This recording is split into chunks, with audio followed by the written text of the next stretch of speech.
大家好，这个影片要延续前一个影片 Azure File Shares， 继续来做 AD 整合验证。还没有看过前一个影片的朋友，可以先看一下右上角的连结。如果你对于学习 IT 相关技术有兴趣，别忘了按赞、订阅、小铃铛。在继续操作之前，先稍微复习一下这个 Lab 的环境。我在地端建立了一个 AD Domain， 并且利用 Azure AD Connect 将它同步到 Azure AD。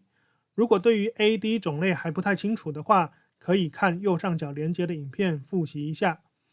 接着，在地端建立一台 Routing and Remote Access 主机，用它来跟 Azure 建立 Site-to-Site VPN。如此一来，在 Azure 上的资源就可以透过 VPN 来向地端的 AD 进行验证了。如果还不会建立 Azure Site-to-Site VPN 的话，可以看一下右上角连接的影片复习一下。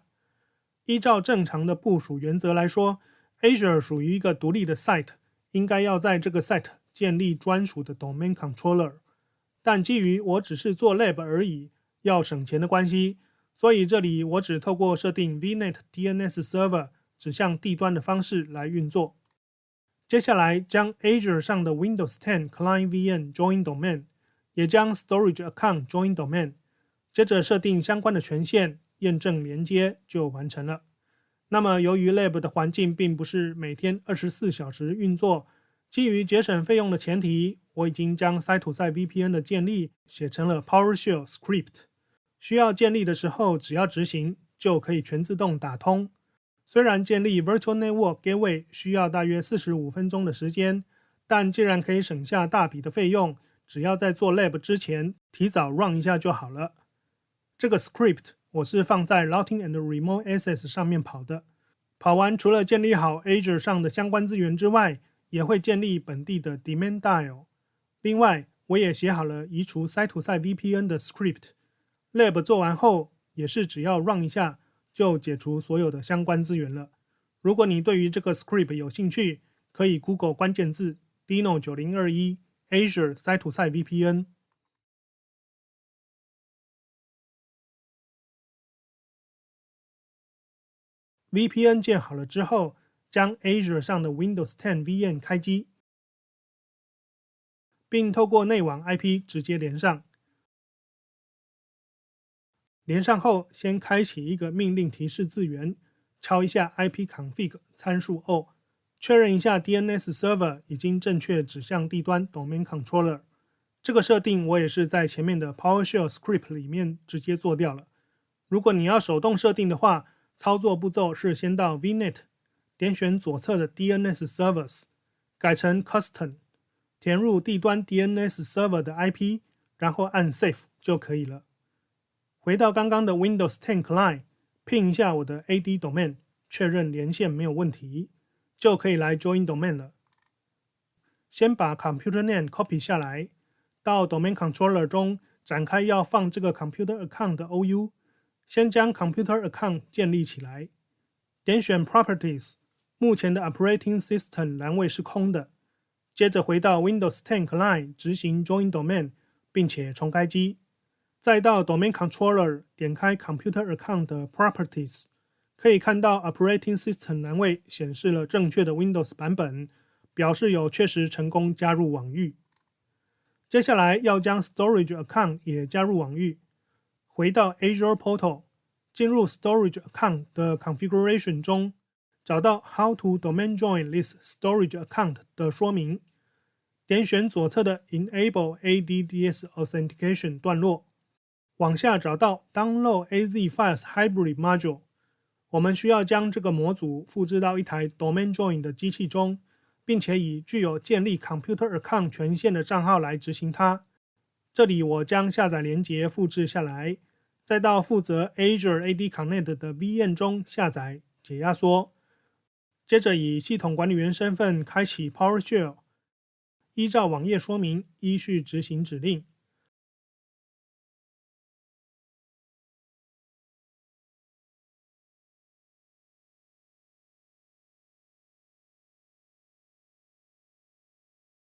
安装好 AZ File Hybrid Module 之后，系统提示必须将 PowerShell 重开才能使用，所以就重开再跑一遍。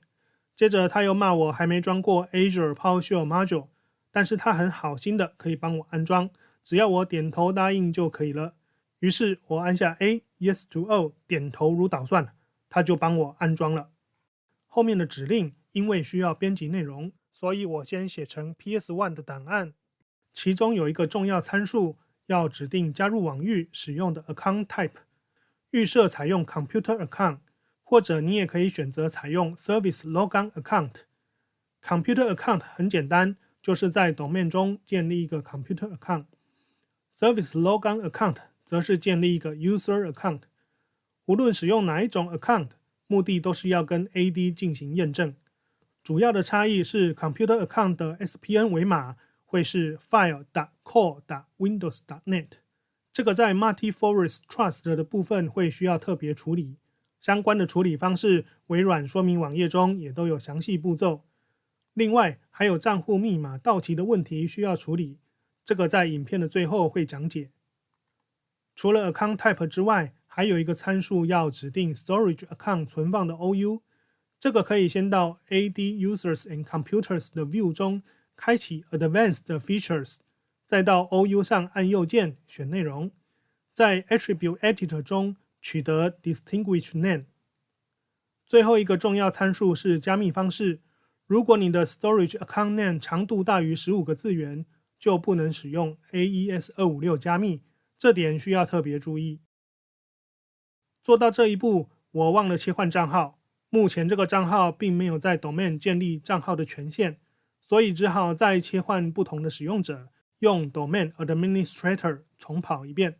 这次就成功完成了。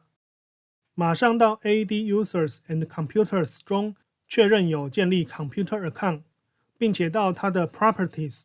Object 页签中设定为保护这个物件不要被意外删除。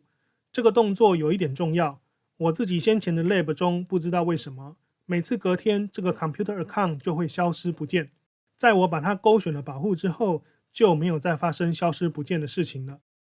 接下来根据权限设定阶层的关系，我们先设定 Share Permission， 回到 Azure Portal， 进入 Storage Account 的 Access Control， 在这里我们要新增2个 Role Assignment。 我的建议是建立2个 Share Permission 就够了，一个 Storage File Data SMB Share Elevated Contributor， 将这个权限赋予 Corp File Manager 群组作为管理员，可以设定 NTFS 权限，以及 Storage File Data SMB Share Contributor， 将这个权限赋予 Corp Users 群组，可以读写、修改、删除。这2个权限分别对应的是 Windows 作业系统的 Change 以及 Full Control 这2个 Share Permission， 其他的就交给 NTFS Permission 去管理就好了。权限设定好了之后，就到 Windows 10 Client 中，先用 Super User 的身份将 File Share Mount 上来，接着先变更 Owner 为 Domain 的 Corp File Manager 群组，再将存取权限取消继承，移除除了 Administrators 与 System 以外的其他项目，将 Corp File Manager 群组加入 Full Control 权限，将 Corp Users 群组加入 Modify 权限，并勾选将以上设定套用到子资料夹项目。接下来要用 Domain User 登入来验证存取，开启系统设定，到 Remote Desktop 的地方，将 Test User 这个 User Account 加入允许远端桌面连线，接着就换用 Test User 来登入。登入后，开启命令提示字元，敲入指令将 Azure File Share Mount 到 Q 槽，可以看到命令成功完成。那我们就可以到 Q 槽找到之前建立的文字档，并成功开启了。这里我一样加一些文字进去，然后存档关闭。回到 Azure Portal， 开启这个文字档，可以看到刚刚加入的文字。那在这里也加入一些文字，然后存档关闭。回到 Windows 10 Client， 打开这个文字档，也可以看到刚刚修改的内容。这样就完成了 Azure File Share 整合 AD 验证的使用了。别急，这个影片还没有结束。无论你是采用 Storage Account 还是 Computer Account 来将 Storage Account 注册到 AD 中，都有密码到期的问题。密码到期有2个方式可以解决。如果是 Service Account， 由于它是属于 User Object， 所以可以到它的账户属性中去设定为密码永不过期。如果是 Computer Account， 虽然麻烦一点，要用 GPO 去设定密码不到期，但也是可以用这样的方式来避免密码到期的问题。不过这些都不是好办法，密码不过期意味着较高的风险。比较安全的办法还是定期变更密码。那 Storage Account 要怎么变更密码呢？回到刚刚的微软说明网页，找到 Update Password 段落，这里有提供更新密码的语法，基本上只要照抄就可以了。我们可以将这个语法写成 PowerShell Script， 并且用 Task Scheduler 定期执行，用以确保安全。最后 Lab 做完了，该来执行 Script 将 Site-to-Site VPN 整个砍掉省钱了。根据影片的记录，建立 VPN 的时间大约是45分钟，移除 VPN 的时间大约是10分钟。以最便宜的 VPN 费用，每个月790元台币来计算，如果 VPN 开着一天，不管用不用都要花费26元，所以能省就省，没用到就砍掉咯。以上就是 Azure File Share 整合 AD 验证。下一个影片终于要开始部署 WVD 环境咯。如果你对于学习 IT 相关技术有兴趣，别忘了按赞、订阅、小铃铛。